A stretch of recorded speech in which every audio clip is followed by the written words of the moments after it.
Gusto ko lang ipakita sa inyo itong bulaklak ko na nag-open siya at midnight.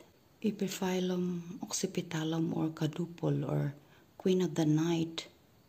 Ang ganda. Para siyang cactus yan. Ito yung mga dahon niya. Yan.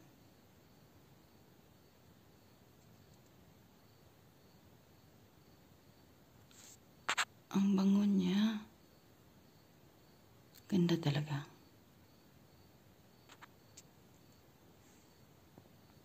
Yan.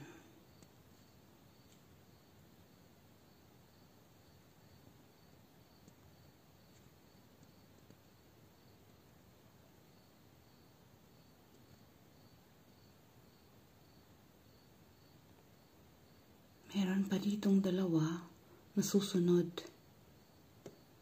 Wow. Ang amoy niya, hindi ko ma-describe. Huling talaga. Maraming salamat talaga sa nagbigay nito.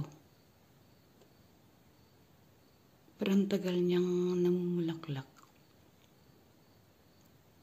After almost 4 years kong hinintay ito. At last, ngayon namumulaklak na siyang ganda. So, yun lang. Thank you for watching.